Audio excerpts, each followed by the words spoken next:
Assalamualaikum warahmatullahi wabarakatuh. Hai, perkenalkan, nama saya Ridwan Sani. Saya dari kelas 11 Geologi Pertambangan. Di sini saya akan menjelaskan tentang hasil kerja kelompok dari kami.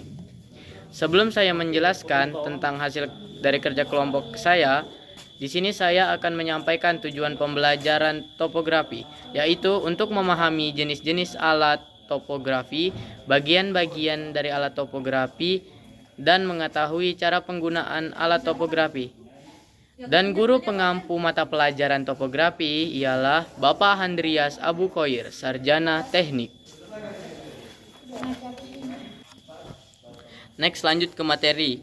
Bagian dari teodolit beserta fungsinya diantaranya adalah sebagai berikut. 1. Pengarah kasar berfungsi untuk membantu pembidikan, yaitu membantu mengarahkan teropong ke arah target secara kasar. Lanjut yang kedua. Klem pengunci vertikal untuk mengunci teropong agar tidak dapat digerakkan secara vertikal. 3. Penggerak halus vertikal untuk menggerakkan teropong secara vertikal ke arah rambu ukur atau objek secara halus. Tempat baterai berjumlah 4 buah dengan jenis A2.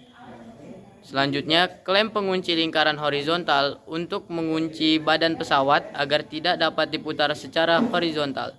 Yang keenam, penggerak harus lingkaran horizontal untuk menggerakkan teropong horizontal ke arah rambu ukur atau objek secara halus. Skrup pengatur nifo untuk mengatur posisi gelembung nifo berada pada titik tengah. Selanjutnya yang kedelapan, handle untuk pegangan tangan alat. Yang kesembilan, pengatur fokus lensa okuler untuk fokus lensa okuler ke objek. Yang ke-10, nifo tabung untuk menyetel posisi sumbu 2 pesawat secara horizontal dan dapat diatur dengan 3 skrup penyama rata. Yang ke-11, display dan papan tombol untuk pembaca skala lingkaran vertikal dan horizontal.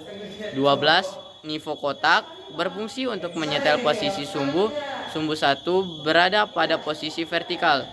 13, plat dasar untuk bertumpunya pesawat teodolit.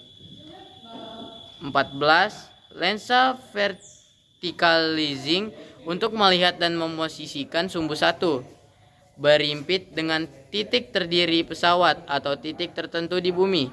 15, klem pengatur fokus benang untuk memperjelas benang pada lensa atau benang atas, benang tengah, benang bawah. Cara menggunakan teodolit. Longgarkan dulu bagian skrup pengunci panjangnya, tinggikan hingga setinggi dada. Setelah tingginya sejajar oleh dada, kencangkan kembali skrup pengunci panjangnya. Bentuk kaki statif menjadi bentuk segitiga sama sisi. Injak pedal kaki statifnya, atur bagian ketinggian statif agar tribar platnya mendatar. Pindahkan teodolit ke tribar plat. Kuatkan skrup pengunci centering yang ada di teodolit. Atur bagian nifo kotak agar bagian sumbu pertama bisa berdiri tegak atau vertikal, yang dilakukan dengan cara menggerakkan bagian skrup pendatar yang ada di 3 sisi alat ukur secara beraturan. Selanjutnya, atur nifo tabung agar posisi sumbu keduanya bisa mendatar dengan cara yang sama seperti mengatur skrup sumbu pertama. Tempatkan teodolit dengan cara melonggarkan skrup pengunci centeringnya, kemudian geser ke kiri atau kanan sampai tepat di tengah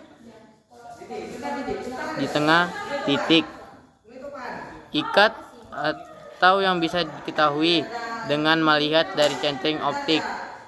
Uji kedudukan garis bidik menggunakan bahan tanda T di dinding. Periksaan ketepatan nilai indeks di sistem skala lingkaran. Langkah-langkah penggunaan alat total station. 1. Buat patok BM sesuai dengan lokasi yang ditentukan. Yang kedua, dirikan tripod atau kaki statik tetap di atas titik patok yang telah dibuat. Lakukan kisir kasar dengan menggunakan lubang pengunci diarahkan ke titik patok yang telah dibuat. 3. Pasang alat prisma atas, tastik, dan kunci alat dengan benar. 4. Lakukan setting centering nivo kotak dengan menggunakan kiat dan pastikan gelembung nivo tepat di tengah-tengah. 5. Lakukan setting centering pada nivo tabung dengan menggunakan kiat pada 3 sisi bidang dan pastikan minimal 2 sisi bidang memiliki nilai kestabilan nivo yang baik atau gelembung di tengah tabung. Yang keenam, lakukan pengecekan titik dengan menggunakan teropong. Selanjutnya, cara setting alat total station. Yang pertama, A. Centering.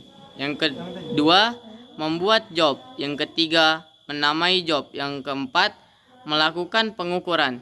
Sekian dari penjelasan saya. Lebih dan kurangnya saya mohon maaf. Assalamualaikum warahmatullahi wabarakatuh.